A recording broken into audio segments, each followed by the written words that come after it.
Salut à tous! On se retrouve aujourd'hui pour un nouvel épisode de ma série intitulée Une vidéo avec. Je vous rappelle le principe, il reste inchangé. Dans ces vidéos, vous allez faire la connaissance d'un ou d'une jeune diplômée qui va vous présenter son parcours académique et professionnel. L'objectif de ces vidéos, c'est bien sûr que mon invité du jour vous présente son expérience, mais aussi que vous puissiez découvrir de nouveaux métiers présentés par ceux qui les exercent. Je vous rappelle les disclaimers avant de commencer. Tout d'abord, les interviews ont été réalisées à distance, donc il se peut que la qualité du son ou de l'image soit parfois défectueuse. Je vous rappelle aussi que les interviewés partagent avec nous leur vision personnelle sur des questions bien précises. Si vous souhaitez approfondir les sujets qui sont abordés, n'hésitez pas à recueillir d'autres témoignages pour compléter. Mon invité du jour, c'est Gauthier, il a 23 ans et il est product designer à Paris. Alors, est-ce que tu peux te présenter brièvement? Je m'appelle Gauthier, j'ai 23 ans et je suis product designer. Est-ce que tu peux nous présenter ton parcours d'études depuis le bac? Donc, quel type de bac tu as fait, puis quelles études pour préparer quel diplôme? J'ai fait un bac S, option sciences de l'ingénieur. Ensuite, j'ai fait une année de IUT informatique, donc vraiment du code, vraiment les bases du web, de la tech. J'ai poursuivi sur un master en école de commerce, orienté nouvelles technologies et métier du digital. Comment tu as été amené à choisir ce parcours? Qu'est-ce qui t'a donné envie de faire ça? En sortant du bac, je savais que je voulais faire un métier qui concernait les nouvelles technologies, donc je savais pas trop comment m'y prendre.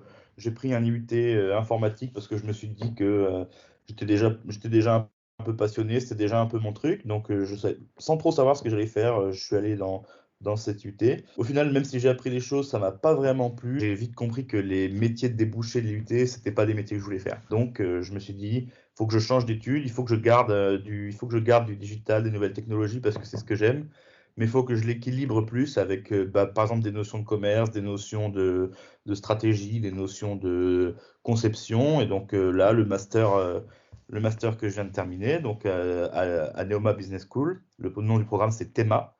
Et ben, c'est un peu plus équilibré entre, il y a des nouvelles technologies, mais il y a aussi des enjeux d'école de commerce classique, et pour moi, c'était plus équilibré. Et du coup, pour le parcours que tu as choisi, donc IUT et après école de commerce, quels sont les prérequis d'entrée? Est-ce qu'il faut un type de bac spécifique? Est-ce que ça se fait sur Ouais. dossier? Est-ce qu'il y a des concours à passer? Pour l'IUT, c'était sur APB, admission post-bac, dossier, lettre de motivation et un petit entretien. Je me rappelle, c'est juste dire ce qu'on aimait faire, tout ça. Tous les bacs étaient acceptés, général, technologique, il y avait pas de critères là-dessus. Et pour l'école, donc, alors maintenant je sais que Théma, c'est la banque de concours Sésame, mais à notre époque, c'était du post-bac. Donc tu peux rejoindre Théma soit en post-bac, soit en admission parallèle. Et durant du coup ton parcours à Théma, quelles sont les spécialisations que tu pouvais choisir et laquelle tu as choisie? À l'issue de la troisième année, il n'y a que deux choix, si je puis dire. Il y a une spé marketing digital et influence et réseau. Il y a une autre spé transformation digitale. Moi, j'ai pris la spé transformation digitale, tout simplement parce que je savais que je voulais m'orienter vers les métiers du produit à cette époque. Donc, je me suis dit laquelle est la moins loin de ce que je veux faire. C'est une spé où on parle beaucoup de infrastructure de réseau, de systèmes d'information des entreprises, de digitalisation des entreprises. Avant de parler un petit peu plus en détail de ton métier, quel stage as-tu eu à faire durant ton parcours en école? Au total, j'ai fait un stage de 2 mois en première année, un stage de 6 mois en deuxième année, un stage de 6 mois en quatrième année et un autre stage de 6 mois en cinquième année. Le premier stage, c'est vraiment un stage de 2 mois. D'ailleurs, ça s'appelle été intelligent. Quand tu as 18 ans, tu t'es pas forcément allé dans une entreprise voir comment ça marche. C'est tout bête, mais voilà, c'est un premier stage de 2 mois. Je l'ai fait dans la boîte d'un proche. Ma mission, c'était de créer un site web et de rafraîchir un petit peu les supports site web et communication de cette boîte. Deuxième stage, en deuxième année de 6 mois, je l'ai fait chez une entreprise qui s'appelle Le Slip Français. Dans l'équipe, on avait la responsabilité que le site soit nickel, que les gens puissent bien cliquer, qu'il n'y ait pas de bugs, qu'il n'y ait pas d'erreur. Du coup, en quatrième année, j'ai fait un stage dans une startup qui s'appelle Random Coffee. Donc là, j'arrive en tant que product manager. Mes missions, c'était encore une fois d'améliorer le produit, d'essayer de chercher les problèmes. Par exemple, là, il y a des gens qui cliquent pas sur cette page, il faut trouver la raison. Peut-être que c'est un problème de design, peut-être que c'est un problème d'explication. Il faut trouver les problèmes et trouver ce qui va plaire aux gens. Je continue ma cinquième année à Neoma en étant freelance pour cette boîte parce que le contact est passé. Et je pense qu'à ce moment-là, je sais déjà que je veux rester bosser là-bas. Je choisis de refaire un stage de 6 mois.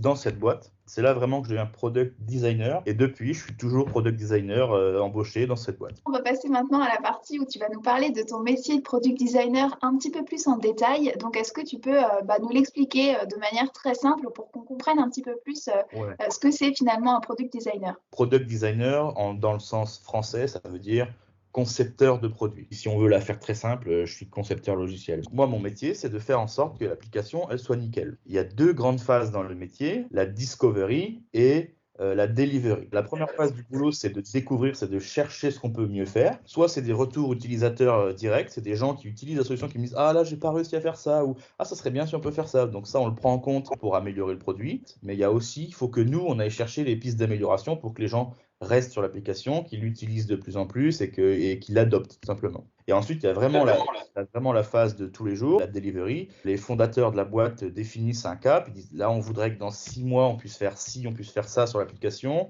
On voudrait que l'application, elle devienne ça, que les gens l'utilisent plutôt de telle ou telle manière. C'est vraiment la vision produit. Et ben go, maintenant, il faut prioriser les tâches, écrire ce qu'on veut noir sur blanc et envoyer ça aux développeurs. Pour avoir un aperçu encore plus concret de ton métier, est-ce que tu peux nous décrire une journée type? J'arrive le matin, je regarde l'avancement des tickets. Un ticket, vraiment, faut être très simple, c'est une tâche. Je regarde qui a commenté quoi, qui a avancé sur quel ticket. Je regarde s'il y a des urgences aussi. Ensuite, j'attaque les tickets un après les autres. Ma journée, elle peut être entrecoupée, je te disais tout à l'heure, d'interviews. Je peux aussi vraiment faire des phases de design pur. Là, ça consiste vraiment à dessiner le produit, dessiner ce que ça va devenir. Du coup, quels sont les avantages de ton métier selon toi et les contraintes s'il y en a? Moi, je suis un peu créatif, j'adore ça. Donc, je sais que quand je dessine un truc, les gens, c'est ce qu'ils vont avoir. J'ai la main sur le devenir de l'application, tu vois. Ce que je dessine, c'est ce que dans 3 semaines ou un mois, les gens vont voir, les gens vont faire. Tu visualises très directement l'impact de chaque coup de crayon que tu fais ou de chaque ligne que tu écris. Dans ma boîte, j'ai beaucoup de chance, j'ai beaucoup d'autonomie. Ça, c'est top. L'inconvénient, je dirais, et encore, il est vraiment faible, c'est l'inconvénient un peu des métiers créatifs, c'est qu'il faut garder de la raison. Et moi, je sais que c'est quelque chose sur lequel il faut encore que je travaille en tant que junior. C'est difficile de faire cohabiter le côté créatif et expérience que tu proposes aux gens, tout en restant rationnel et hyper métrique. Et du coup, quelles sont les qualités nécessaires si on veut faire ce métier selon toi? Les qualités, je pense que c'est vraiment la capacité à prendre du recul et à dire bah là j'ai fait un truc qui marche pas et on recommence quoi. Ensuite, il y a des qualités qui sont vraiment très connues dans les métiers du produit, comme le fait d'être empathique. Il faut que je chausse les chaussures de la personne qui se connecte tous les matins et qui a des problèmes que moi je vois pas parce que je suis dans l'application H24 tous les jours. De rester pragmatique, de dire il y a ce que nous on veut faire, mais il y a ce que la donnée elle dit. Et la dernière qualité, je pourrais dire que c'est la patience. Tu vois un produit qui évolue dans le temps, des fois ça évolue peut-être pas à la vitesse où tu veux, c'est de la vision long terme de dire ok maintenant ça déchire pas, c'est pas top, mais si on fait ça, c'est parce que dans le futur on voit ça comme ça